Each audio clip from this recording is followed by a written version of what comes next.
Hey guys, welcome back. So now we're getting back into the death of Doctor Strange, which at this point is already built into like this triple threat, with it being a murder mystery, a global invasion, with also a clock ticking as far as how soon this needs to get done. But with that said, let's get into it. But first, if you're new to the channel, be sure to subscribe to catch the spills every week, and don't forget to hit that bell up top so we can squad up in the comments for the first hour. Alright, so like in events like this one, or even in solo series we have the main character that dies in the first issue, like when this happens I usually count it as like a good sign, because when you kill them off early they're more likely to come back in the end, versus if they die at the end like we see with Flash Thompson in Amazing Spider-Man issue 800, because when that's the case it's kind of a recipe for we're not going to see you for a while. But for Doctor Strange, he's way too poppin' in the Marvel landscape. And in his case here, before the body's even cold, we get the appearance of classic Doctor Strange. But leading up to this point, even in just the first issue, we've kind of been primed for this to happen, with Doctor Strange speaking of Koshi and how he cheated death by hiding a piece of his soul within a needle, within an egg, within a duck, within a rabbit, and so on and so forth. And essentially what we come to find here is that Doctor Strange, he had pulled off the same, and that slither of his soul has returned to solve the mystery of his death. But also with the Sorcerer Supreme dead, the protection barrier around the world is no longer up, and not really sure why he didn't put that spell into post-death cruise control.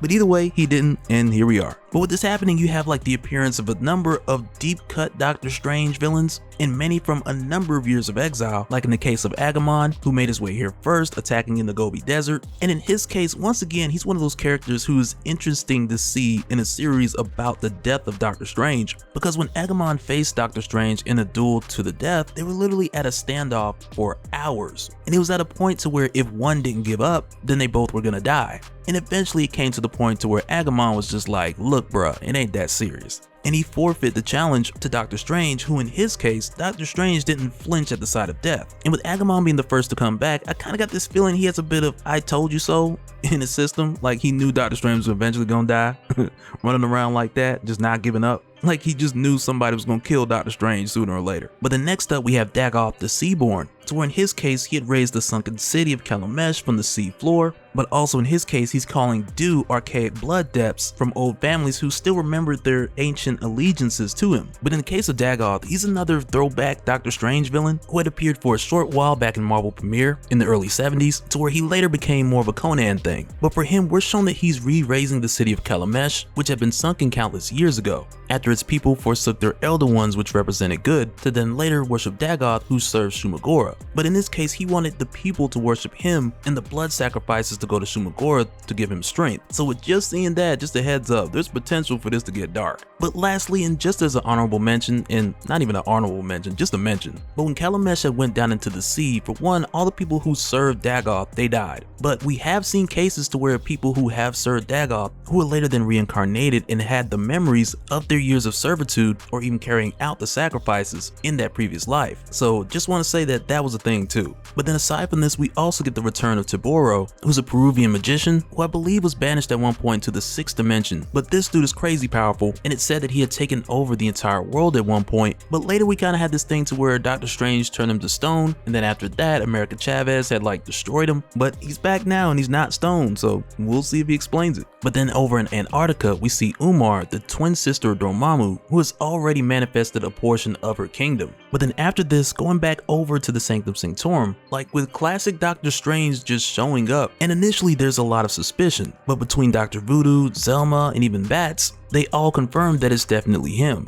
But one of the things that was shown pretty early is that when Doctor Strange had made this contingency, it wasn't one of those things to where this Strange would show up and he would just know everything that the late Doctor Strange had done, and because of that, this Doctor Strange has a lot of catching up to do. Like for instance, when Caecilius sees him and he goes off about Doctor Strange throwing him in the purple dimension, this Doctor Strange does not remember any of that, with it happening more or less after he was created. But really, it isn't too long before this Doctor Strange explains the whole reasoning of how he pulled this off, after Wong asks him to pretty much just make it make sense. And the way that Doctor Strange explains this is that many years ago, he took 1 week from his personal timeline and cut it from his lifespan, so that at his time of death, a temporal remnant would be able to reassure that he had all of his affairs in order. And he took that week from his life and he hid it away, a secret from all, like the needle in the egg, in the duck, and in the rabbit. But also with Doctor Strange creating this contingency, this portion of him that is literally 1 week of his life, it's only able to exist for 7 days, and after that, it's gone. But with that said, he literally has a ticking time clock in order to have his killer brought to justice. But aside from this, when Zelma sees that Doctor Strange is getting more messages from the Avengers, she then hands the ID card to Throwback Doctor Strange. But when he gets the message from Captain America about the multiple invasions from all sorts of dimensions, and it's here where we see that this Doctor Strange hasn't met Captain America yet. Like, he knows who he is, but they just haven't met. But in response, he tells Captain America, like, you know, the Doctor Strange you know, he's dead, my condolences, which is kind of funny for him to say, but at the same time, like, how do you have this conversation? But also, like, with even talking about this, it reminds me of a meme I seen where the dude was like, at my funeral, take the bouquet off my casket and throw it in the crowd so we can see who's next.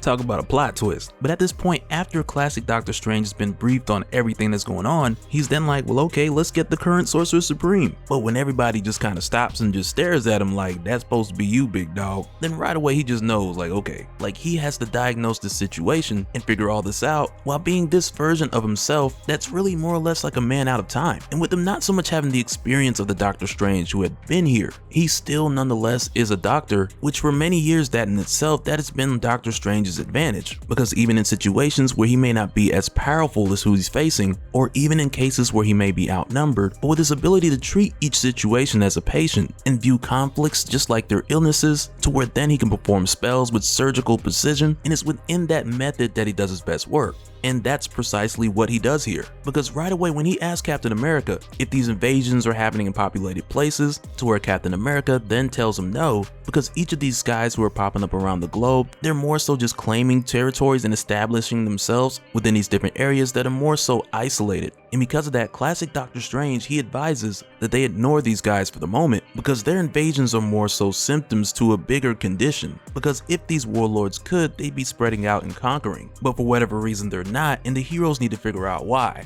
But more or less, Captain America, he doesn't like that strategy, so he tells classic Doctor Strange, like, look, okay, we need to talk face to face. So from there, he lets him know that him and the Avengers are on the way. But then it's here where Doctor Strange hears a voice in his head calling to him by name, with someone saying that they're coming for him. But when he rushes outside to check it out, he then finds that it's Clea, who just falls into his arms. And when he catches her, at first he doesn't recognize her, but then he's like, oh wait, you're the girl from the dark dimension. And in response, Clea's kind of like, well, I'm a little more than that.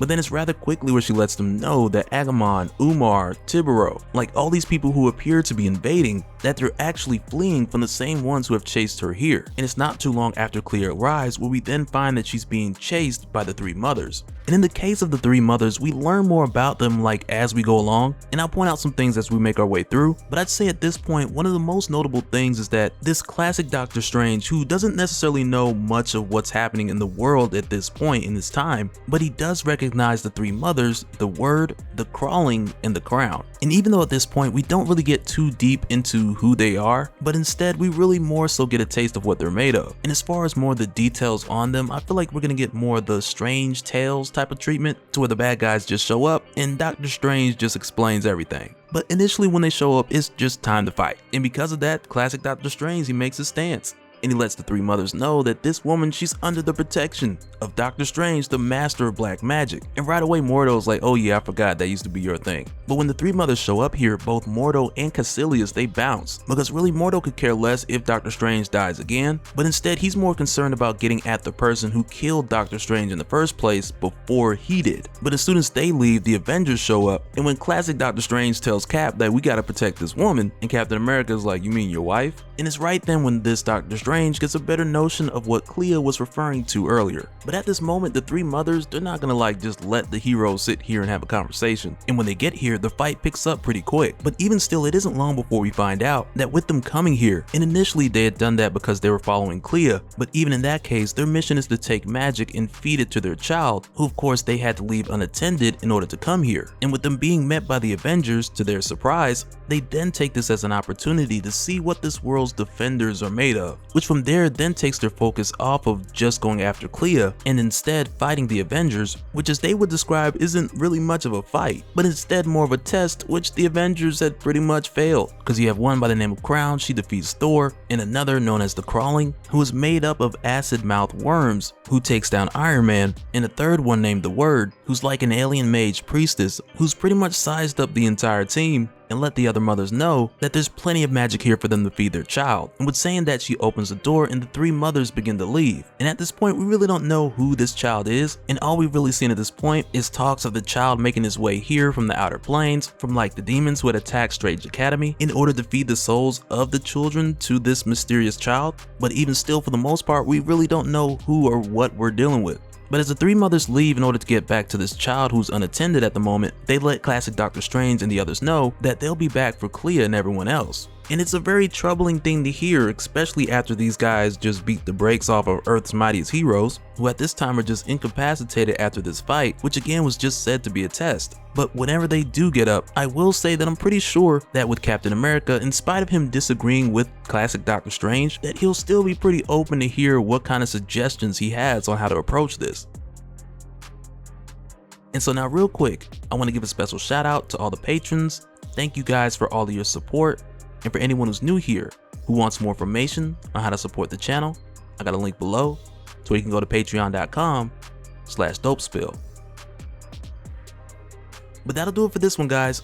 Let me know your thoughts down in the comments below, and we'll do it again in the next one. Alright, later.